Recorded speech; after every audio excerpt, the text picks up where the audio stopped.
పిఠాపురం మండలం వీరవాడ గ్రామంలో వేణుగోపాల స్వామి ఆలయంలో వైకుంఠ ఏకాదశి పూజలు వైభవంగాను జరిగాయి. ఇక శనివారం తెల్లవారుజాము నుంచే వైకుంఠ ద్వార దర్శనానికి భక్తులు అధిక సంఖ్యలో తరలివచ్చారు. స్వామివారిని దర్శించుకునేందుకు భక్తులు ఆలయ పరిసరాల్లో బారులు తీరారు. అతి పురాతనమైన వేణుగోపాల స్వామి ఆలయంలో ప్రత్యేక పూజలు, భజన కార్యక్రమాలు జరిగాయి. ఈ కార్యక్రమంలో ఆలయ అర్చకులు కమిటీ చైర్మన్ కందా కొండరాజులు, వీరవాడ ఎంపీటీసీ అడప రఘు, వాసు, గ్రామ పెద్దలు తదితరులు పాల్గొన్నారు.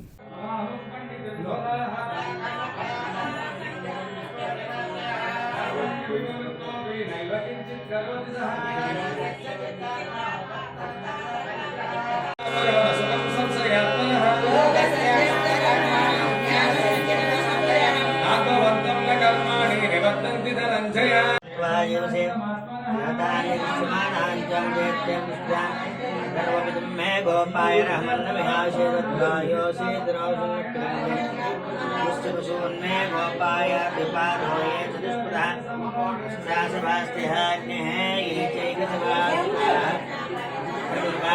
गोपाय ఈ కారణం వల్ల ఇక్కడ ఈ వేణుగోపాల స్వామి వారి గుడిలో మరి భగవద్గీత పారాయణం, సత్సంగము మరియు భజనలు జరుగుతూ ఉన్నాయన్నమాట. ఈరోజు విశేషం అది మోక్ష ఏకాదశి అండి. మోక్ష ఏకాదశి నాడు ఉత్తరాయణ పుణ్యకాలంలో ఉత్తర ద్వారం ద్వారా ఆత్మదర్శనం చేసుకోవడానికి మరి ఆ యొక్క వేణుగోపాల స్వామి వారిని దర్శించుకుంటారు. ఈరోజు విశిష్టతను దానివల్ల మేము గీతా పారాయణము మరియు భజన కార్యక్రమాలు నడుపుతున్నాం అన్నమాట అండి. అనేక గ్రామాల నుంచి భజన సమాజం వాళ్ళు వచ్చి ఇక్కడ మా ఊరు గ్రామంలో భజన కార్యక్రమాలు నిర్వహించబడతాయి. ఈ కార్యక్రమాలకి ప్రజలందరూ కూడా శ్రద్ధగా ఇచ్చేసి ప్రజల సహకారంతో, ప్రజల ధనంతో ఈ యొక్క కార్యక్రమాన్ని దిగ్విజయంగా చేస్తుంటాడు ప్రతి ఏటా కూడా. అలాగే కొత్తగా ఈ మధ్యలో గీతాపారాయణ అది ప్రతి నెల కూడా పెట్టి ఇక్కడ పేదవాళ్ళకి అన్నదానం కూడా ఇక్కడ జరగబడుతుందండి. ప్రతి నెల కూడా ఏకాదశి నాడు ఈ యొక్క కార్యక్రమం జరగబడుతుంది. కావున ఈ కార్యక్రమానికి ప్రతి ఒక్కరు కూడా వచ్చేసి ఇక్కడ అందరి సహకారంతోనే గోవింద్ గారు ఫస్ట్ ఇక్కడ నిలబెట్టారు. కస్తూరి తిలకం లలాటవలకే వక్షస్థలే కౌస్తుభం నాసాగ్రే నవమౌక్తికం అవతలే వేణంకరే కంకణం సర్వాంగే హరిచందనం జగలయన్ కంఠే ముక్తాభరి గోపశ్రీ పరివేష్టితో గీతే గోపాల చూడామణి.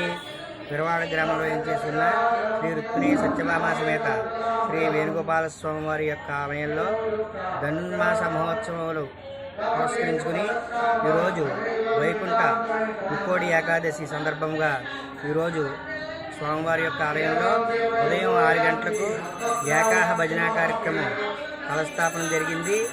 అలాగే స్వామివారి యొక్క ఆలయంలో వైకుంఠ ద్వారం, ఉత్తర ద్వారం, ఈరోజు ఉత్తర ద్వారం గుండా స్వామివారి దర్శనమిస్తున్నారు. ఉత్తర ద్వారం గుండా శ్రీ మహావిష్ణువును దర్శనం చేసుకోవడం వల్ల మోక్షం కలుగుతుందని చెప్పి విష్ణు పురాణం చెప్తున్నారు. అందువల్ల ఈరోజు దర్శనం చేసుకునే భక్తులందరూ కూడా వైకుంఠానికి చెందుతారని చెప్పి శాస్త్రాలు చెప్తున్నాయి.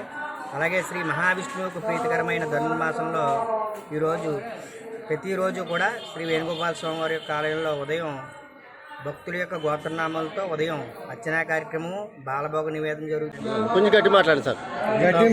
మొదలుపెట్టి 12/6/2016లో మొదలుపెట్టాం. మధ్యలో ఈ కరోనా వచ్చిన మాత్రం సంవత్సరం పాటు ఆపేస్తాం. మళ్ళీ కరోనా పోయిన తర్వాత ప్రతి నెల పౌర్ణమి ముందు వచ్చి ఏకాదశికి గీతాపారాయణ జరుగుతుంది. ఇక్కడ గ్రామ ప్రజలు అందరూ సహకారాలతోటి ఒక 100 మందికి అన్నప్రసాదం కూడా జరుగుతుంది. ఈ గుడి వందలాది సంవత్సరాల క్రితంలో కట్టిన గుడి. 2 కూడా శివాలయం, వేణుగోపాల స్వామి గుడి 2 కూడా ఉన్నాయి. ఈ శివకేశవుల గుళ్ళు 2 ఒకే చోటన ఉన్నాయి. మా గ్రామానికి తొలి గుళ్ళు ఈ 2. అందుచేత ఈ గుళ్ళో ప్రతి ఒక్కరూ వచ్చి ఈ గీతని అన్నిటినీ తిలకింటున్నారు. ఆ భక్తులందరికీ నేను హృదయపూర్వక నమస్కారాలతో వాళ్ళు నాకు ఆశీర్వాదం ఇచ్చినంతసేపు, భగవంతుడు నాకు శక్తి ఇచ్చినంతసేపు ఈ గీతను నడపాలని ఆశా కోరిక ఉంది. అది భగవంతుడితో ఎన్నో ఉంది, ప్రజల సహకారంతో ఉంది. నా పేరు జవాది గోవిందరాజు.